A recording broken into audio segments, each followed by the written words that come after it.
Remember when gaming was a cheap hobby? In the early 2010s, you could build a PC for about 40 to 50,000 rupees and you'd be set for years. If you were a console player, you'd just buy a PlayStation and you'd be set for probably a decade. You'd have a decade of memories. But in 2026, the price of admission has entered the stratosphere. We're not just talking about inflation, we're talking about a fundamental shift.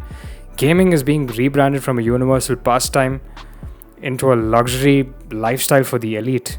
If you aren't earning a top tier corporate salary, you're being priced out of your own hobby. Let's look at the heart of the PC, the GPU. It used to be that the 60 series cars like the GTX 1060 were the heroes of the middle class. They were affordable and powerful. Today, the mid range is dead. Manufacturers have realized they can make 10 times more money selling those same chips to AI companies for data centers. Why sell a GPU to a gamer in Bangalore for $400 when an AI startup will buy a stack of them for $40,000? We are currently paying an AI tax. Every time a new LLM is trained, your next graphic card gets 10% more expensive and 20% harder to find. Let's look at the numbers because they're terrifying. First, the GPU market. Remember when a mid-range card cost $250? Today we're seeing price hikes of 20 to 30% across the board.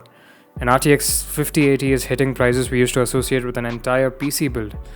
Then there's RAM. We're currently in a massive memory shortage. Analysts are reporting that 16GB DDR5 modules have tripled in price recently. Why? Because the AI boom is hitting all the chips. Corporations would rather sell memory to data centers than to you. Obviously, right? Of course. To the industry, your fun is a lower priority than a corporate AI's processing power. It's not just the big chips. Look at the DDR5 RAM. We're seeing a massive supply crunch in 2026. Prices for the 32GB kits have spiked because the raw materials are being diverted to server-grade hardware. And don't get me started on power supply units.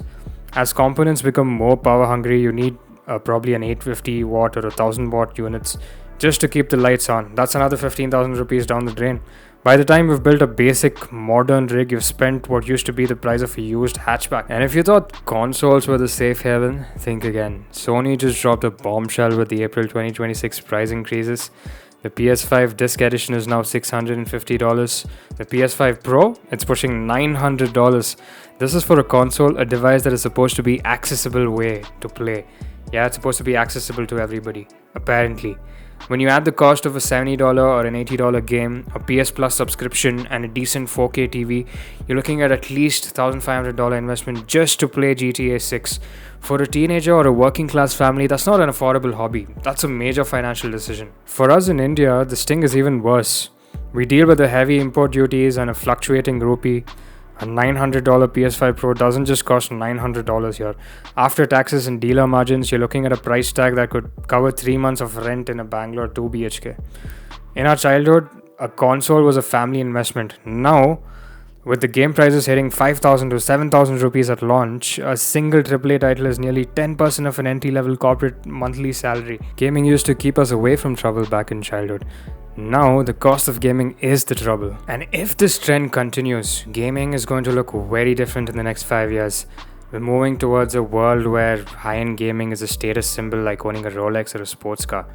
The average person will be pushed toward cloud gaming, renting their experience on a monthly subscription basis because they can't afford the hardware to own it, or even worse, they'll be stuck with game slop, low effort, AI generated mobile games filled with microtransactions because that's all their budget allows. The richer gamer gets the 120 FPS, the ray tracing, and the immersive worlds.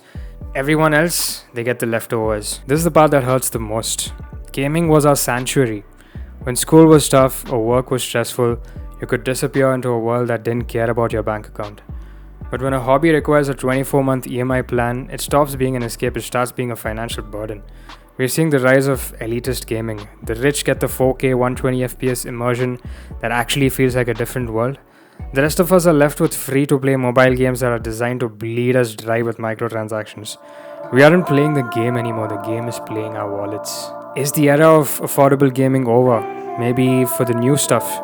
But perhaps the answer lies in the past, indie games, older hardware, and the patient gaming movement.